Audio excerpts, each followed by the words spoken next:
Good morning, good afternoon, or good evening. My name is ELiu, and I'm a senior at Dulles High School. My research project explores the effect of branding on the perceived cost of chocolate with an underlying focus on how branding affects consumer purchasing decisions. And I had the honor and privilege of being mentored by the fascinating Mr. Servando Sanchez, the creative director at Regex SEO. So what is branding? By definition, branding is basically a marketing practice in which a company basically creates a name, a symbol, or a design that is easily identifiable as belonging to that company. So to influence public perception of its products, a company may use the design aspect of branding to create packaging that reflects their intention and purpose. And oftentimes companies relying on the packaging alone to sell their product, employing techniques like sensation transference to influence consumer purchasing decisions. So, what is sensation transference? Sensation transference is basically the subconscious transfer of the product sensation from the branding of the product to the actual product itself. So, in essence, the package becomes the product. Cindy Sheldon, a communications designer at SWCA, provides a firsthand account of this concept in the real world with her packaging design for a specific candy. So she was hired by a client to market the same candy to two disparate audiences and occasions. And changes only the candy's packaging to create two seemingly different products. So to first appeal to children, Sheldon puts the candy into a box and designs a cartoon moose on the front. To shift the perception of the same candy to a gourmet gift item, Sheldon places the candy in a tin can with a cream-colored, textured wrapping that features metallic lettering.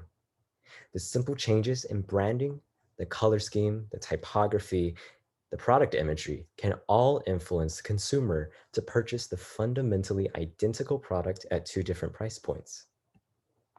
So in 2015, a study conducted in Pakistan about the influence of product packaging on consumer buying intentions established a positive association between purchase intention and four elements of packaging that they studied: graphics, design, color, and material. And in a similar study conducted by students of Greenwich University in 2012, it was discovered that the colors of the packaging and the product imagery on the packaging were the top two most significant features in influencing consumer buying decisions, respectively. So given these findings, I wanted to first establish a similar association between three elements of packaging: typography, colors, and product imagery, and the perceived cost of chocolate, and then build on these associations to kind of analyze how the contrast and attitudes conveyed by these different elements of packaging and branding influence consumer purchasing decisions on a subconscious level. So more about three different elements of branding that I'll be studying. Typography is basically the art of text, and like art, it's used to communicate a message. So through the masterful selection of font types to the arranging of the text itself, typography is used by designers to convey certain tones and attitudes for their product. For example, if you encounter a Microsoft Word document featuring the classic serif font Times New Roman, you instantly assume that the document is most likely a boring office document, and you wouldn't be far from the truth. This simple choice of font can have significant implications, subconsciously encouraging the reader to draw from their past experiences and associations with the same style of font to make a conclusion about the product upon their first impression. In the same manner, colors are also pivotal in not only creating brand recognition, but also influencing the mood that the product gives off. And product imagery functions similarly by facilitating an emotional connection to the product. So when all three elements are used conjunctly and intentionally, branding can subconsciously change consumer purchasing behavior to prioritize appearance over cold, hard facts. So with this in mind, I predict that the Prestat chocolate will have a higher perceived cost than the Ritter Sport chocolate. So for the purpose of the study, branding is defined as the following three packaging elements: typography, colors, and product imagery. When I was trying to select which brands of chocolate I wanted to study, I kind of pictured myself walking down the chocolate aisle, browsing chocolate bars that would be placed right next to each other. And so I selected two milk chocolate bars to compare so that the type of chocolate will remain constant. The two brands of chocolate that the participants were asked to analyze were the Prestat milk chocolate 38% and the Rittersport Alpine milk chocolate pictured here. The price and amount of chocolate were standardized to dollars per ounce. The actual price of the Prestat milk chocolate is taken from their official website, whereas the actual price for the Rittersport Alpine milk chocolate is taken from Amazon because they did not list a price on their official website. So in order to establish an association between the branding of the chocolate and the perceived cost of the chocolate, I conducted a survey on Google Forms with a sample size of 15. Participants were asked to estimate the price of the two chocolates and explain their answers based on the three elements of the packaging of the chocolate and the images that I provided. So with the quantitative data, I organized all of the estimated prices into a dot plot, and I found the mean estimated price for each chocolate. And with the qualitative data, I kind of just picked out all of the attribute words in their responses, and I listed them on the appropriate slide beside my own analysis of each of the elements of packaging.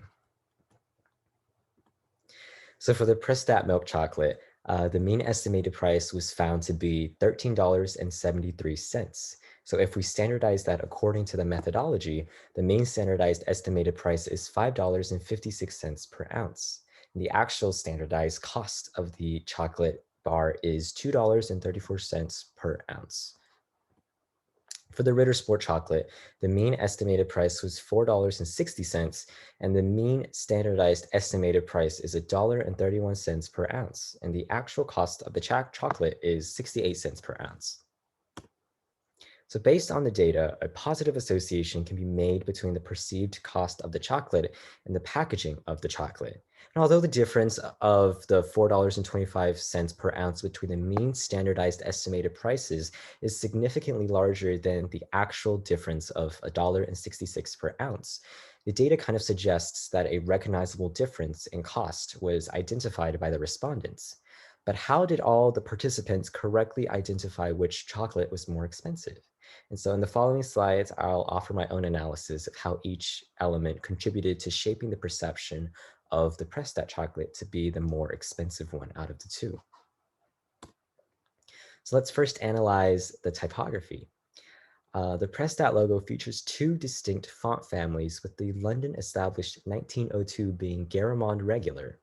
The Ritter Sport logo also features two distinct font families, with the Sport being Futura ND Bold.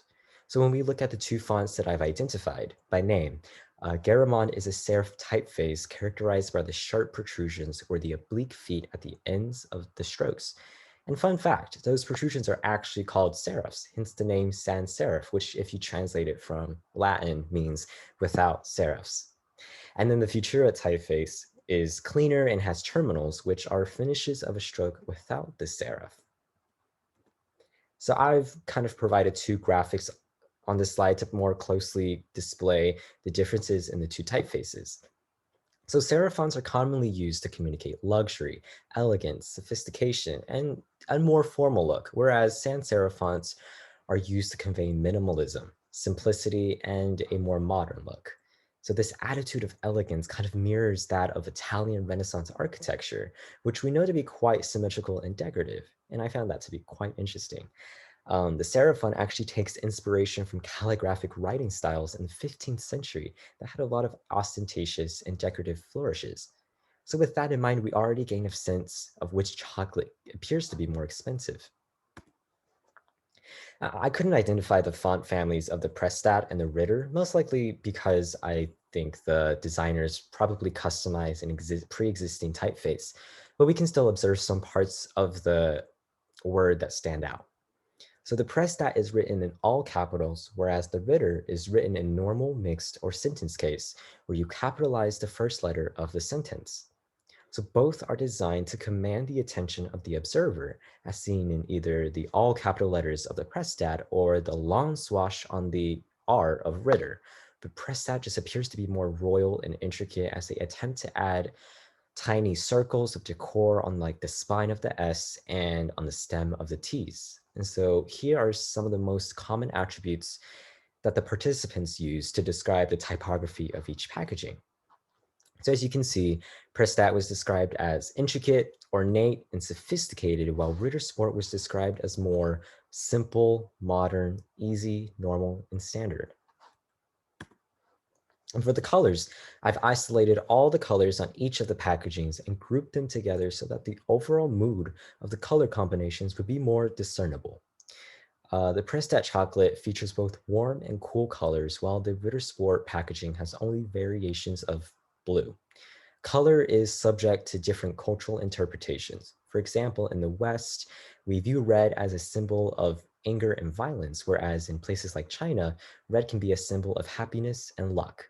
So on Prestat, therefore, intentionally chooses colors that appeal to specific audiences, choosing to use ambiguous colors like burnt orange, terracotta, and beige yellow to offer more nuance and depth to their presentation.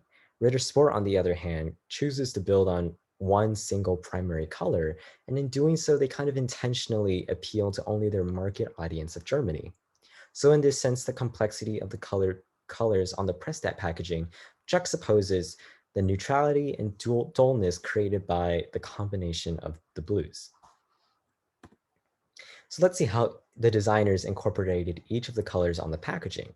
So for the Prestat, the floral design is accentuated by the gold as the branches look kind of gilded and shiny. And then the blue stands out against the red and is used to emphasize the logo in the center. So overall, the choice of colors and how they are used create a sense of wealth and luxury that immediately catches your eye. For the Ritter Sport, the decision to use only one primary color kind of complements the feeling of simplicity and minimalism created by the typography. So the dominance of light blue makes the packaging feel more welcoming and even more whimsical, inviting children and adults alike to enjoy its delicacy. And the participants agree that the Prestat packaging looks more regal, rich, sophisticated, prestigious, luxurious, lavish, while the Ritter Sport is plain and easy on the eyes. As for the product imagery, we can see that the Prestat is embossed with an intricate floral design featuring golden branches and birds and pink petals. The Ritter Sport has only a cup of milk with an unevenly cut piece of the chocolate. So with this side-by-side comparison, you can easily assume and observe that the Ritter Sport chocolate is probably purchased for everyday consumption, while the Prestat chocolate may be a gift item or reserved for special events. And so participants noted that the Prestat was more elaborate and had higher attention to detail, while the Ritter Sport seemed simple and boring enough to be a common brand. So circling back to my results, the data and analyses support the hypothesis that the Prestat chocolate would be perceived as more expensive. And branding plays a central role in shaping your perception of your product. From the selection of typefaces to the choice of graphics, every designer, every decision a designer makes is intentional and impacts how the product is perceived regardless of its quality and cost. Now, as consumers, we must be intentional with our purchases, making certain that we don't fall victim to such marketing techniques used by these companies to persuade our subconscious to take the wheel. With shopping, and especially online shopping, becoming more ubiquitous than ever before, we have to be aware of visual distractions that impede us from making conscious purchases that reflect our values and intentions. So let's take shopping on Amazon, for example. Companies depend on only the packaging and marketing of the item to convince you to add it to your cart. We really have no other information about the product besides what it looks like, and we're making purchases based on that appearance. So the one takeaway from this project is that we really have to place the same value on the product itself that we do on the branding of the product. So the next time you buy chocolate, be cognizant of marketing companies with Twix up their sleeves. Here's my references page, and thank you.